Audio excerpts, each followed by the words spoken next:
Morning,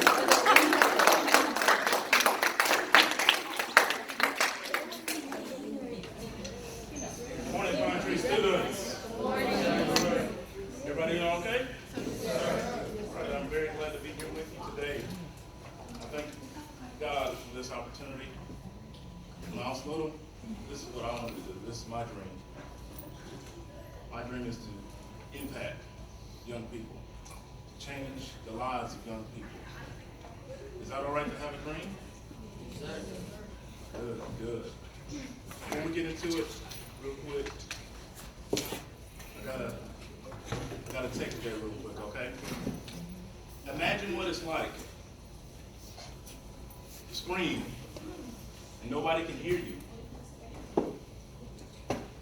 Imagine what it's like to cry out for help and deep down you feel like nobody's coming to save you.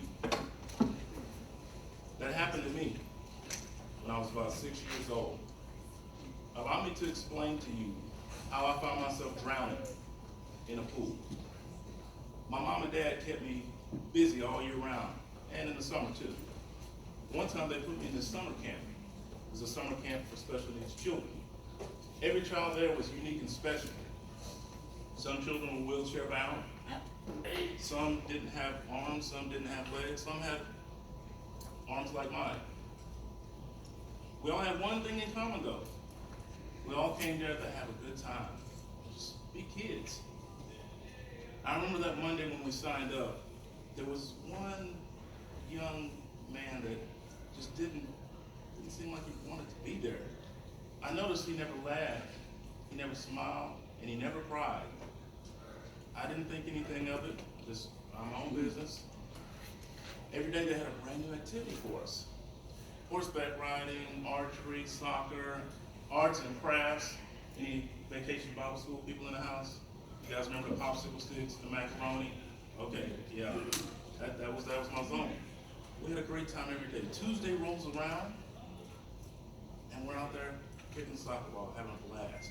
Wednesday rolls around, we just finished up horseback riding, and my camp director decided to take a shortcut, and that shortcut changed my life forever.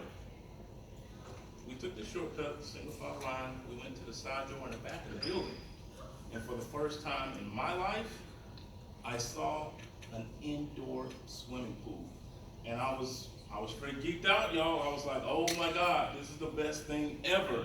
When I get big, I'm gonna put a pool in my house. It was so dope. It was so clean. I was like, wow, this is amazing. I saw my reflection in the water. It was crazy. Well, my line stopped, and I noticed another line of children coming towards us. So they were going back outside for their horseback riding time. So the line stopped. You guys know where my focus is. I gotta check out this pool, man. This is so cool. Oh my God. My line started to move. And then I looked up and I saw him right out of the corner of my eye. The little boy from Monday.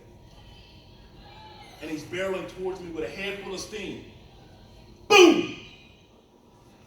Pushed me in the water. And I tried hard to scream my loudest for help because I can't swim. But I was already underwater. The harder I fought, the faster I would sink.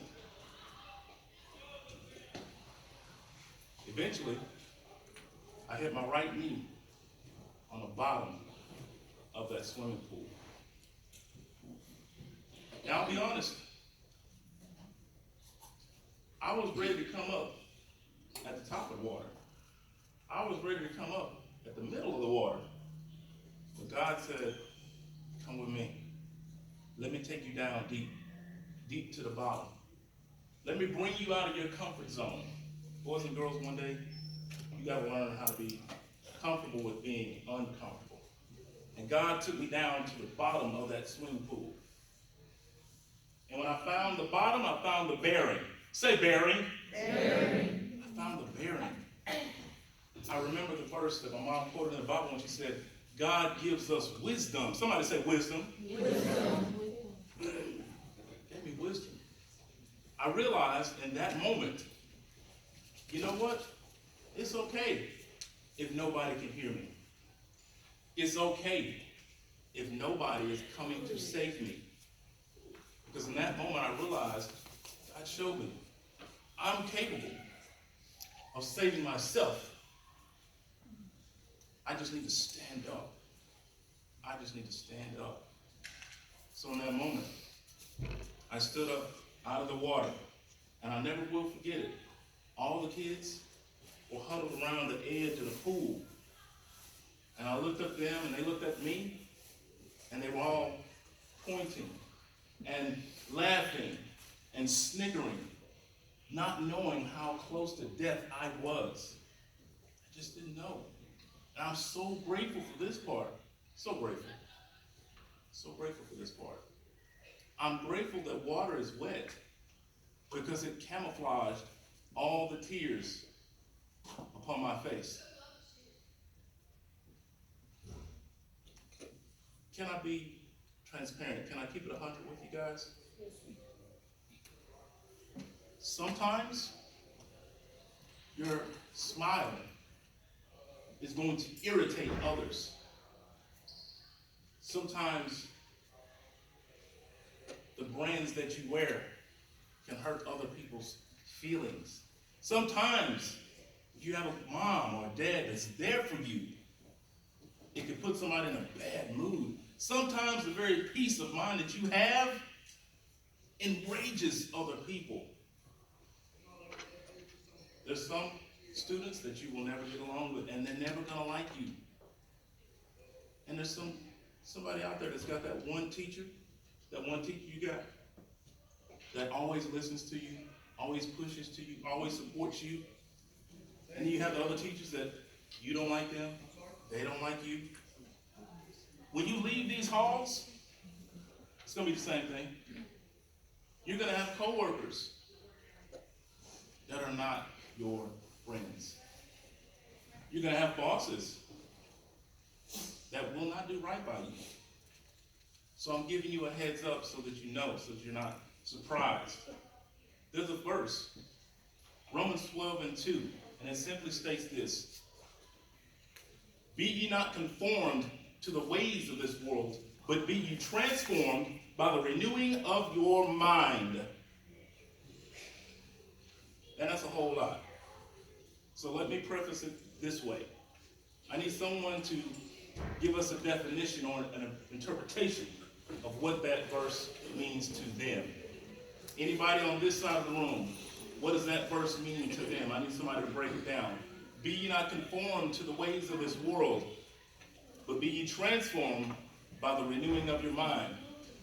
Simply put, if a new kid comes to school, everybody's picking on and bullying, and you take the time to find out, oh wow, he came from a new school, the reason why he doesn't have nice clothes and stuff, he's a foster kid, and he's struggling right now. He's struggling. You take the time to be his friend. The conformity is conforming and picking on him because it's fun. Picking on him because I need status. This is the crowd. Go the other way. That's when you don't conform. You're going to have some values, some morals, because there will be a point in time when everybody does it, and you have to stand up and say, I'm not going to do it. Oh man, we're just going to have some fun. That's not the way I have fun. Man, we just won the big game. You're not going to celebrate with us? Come on, man, here's one for you. I'm good. I'm good. You need to have this in your back pocket, because one day that'll come. If it hasn't already, somebody will say, hey man, why don't you get this favor? Hey man, you want a beer? Come on, just try one cigarette. It's going to happen. You need to be on your game when it happens, because you don't have to conform to the ways of the world. Be ye transformed by the renewing of your mind. That simply means this: to think things over. There's a one-word adaptation for that verse. There's one word definition for that verse: adaptation. To adapt. You can adapt to a hostile environment. If you're on a plane and it crashes, you're in the jungle. That's a hostile environment. You're not born and raised there. There's a lot you don't know about that area. You have to adapt to a hostile environment. If it's in the mountains and it's cold, you have to adapt. If it's in a desert and it's hot and dry, you have to adapt. If it's in a relationship with friends, you have to adapt. If they're good friends or bad friends, you have to adapt. You have to grow. You have to evolve. Are you still with me? Give me an amen if you're here. Amen. All right. Very good. Now that verse in the Bible, Coach Law. Yes. That verse in the Bible where it said, I think it was Psalms 46 and 10. You remember when it said, be still? And know? Yes, ma'am. I'm not the smartest guy in the world. Be still and know. Be still and know. I'm pretty sure it didn't mean underwater. Pretty sure it didn't mean underwater, okay? So the next verse I want to talk about when we talk about this scripture, Isaiah 54 and 17. Anybody know that one before I blurt that out? Anybody know Isaiah 54 and 17? No weapon formed against you shall prosper. So the enemy does his job. That's his job, is to send out attacks. So let's break that verse down real quick. The enemy will send out things to attack you. He'll send out something to make you fearful. But God will make you faithful. He'll use your friends, your family, your possessions, anything to get you off your game, anything to get you fearful, distracted, nervous, all those things. The enemy will send out another attack, and this attack will be designed to break you. But God will find a way to bless you. He'll find a way. And you got to trust in God and know that he will provide for you. Now, real quick, I've got to take a detour on my speech. Raise your hand if you're ready for school to be out. Raise your hand if you're ready for tests to be over with. Oh, okay. That's everybody. Guess what? I haven't been in school for over 20 years. I'm ready for school to be out. I'm ready for tests to be over with. Tests are stressful, yes? Let me give you a tool right quick to help you with the test. Anybody get nervous when they take a test? Couple people? Okay, very good. This is a deep breathing exercise. So you inhale through your nose, 4 deep breaths, 4 seconds. Everybody do it, ready? Inhale. Hold it. Exhale. Hold it. Inhale. Exhale. Very good. So when you breathe deeply, that sends air to your brain. Increases blood flow and circulation. And it helps decrease the chemicals in your brain and body that make you nervous, that make you anxious. So do those things. Anybody have a memory verse? Verse from church that you memorize when you have a difficult thing that you're going through? Find you a memory verse. Some of the verses we did today. Those that came in late, feel free to look at this on the YouTube channel later. There's some points that you didn't get or you want to go back and listen to it again. It's just my first name and my last name. I'll leave it with Coach Slaughter, okay? Before we move on, everybody get a good breakfast this morning? Yes, sir. All right, we're feeling full. We're feeling full. Good, good. All right, good. What are your... Oh, wait. Okay, there we go. What is your routine before a big game? Do you pray or what do you do? Listen to your music. What else? What else do you do? Everybody hear that? He calls grandpa.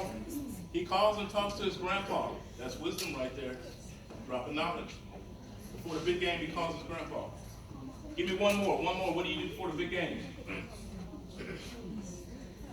What do you do before the big game? Anybody? Pray. Very good. Praying is good. Calling a loved one is good. Writing down your goals for that game is good. Watch this.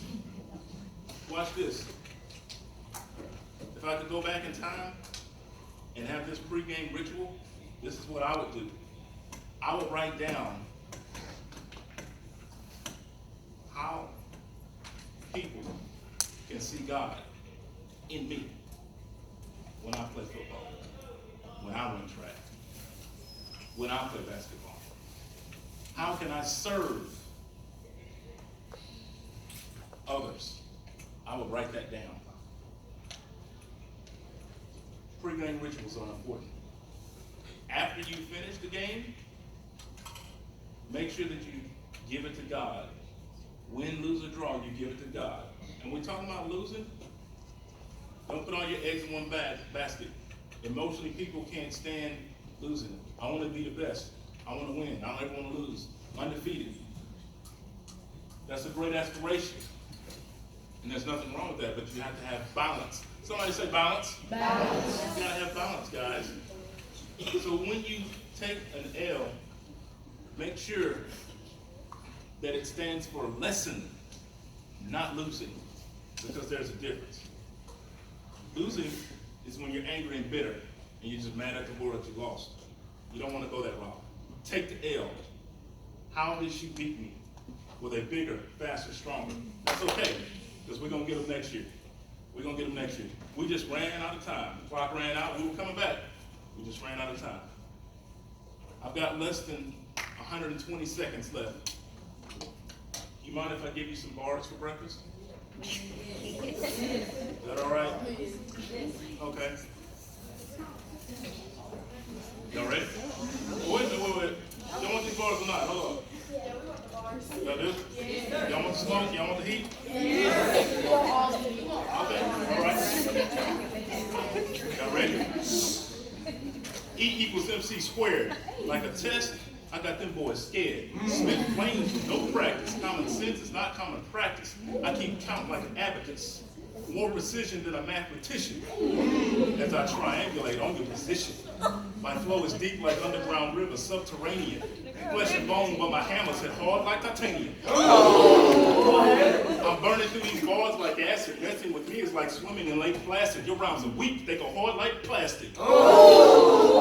Less is more, that's a pity. Petty people can miss me. I've been allergic to average since I came out of my carriage. They gave me more books than toys, so I handle my business with equipoise. I don't talk trash and make much noise. I'm a king without a crown. I'm a lord without a ring. I am the change that changed everything.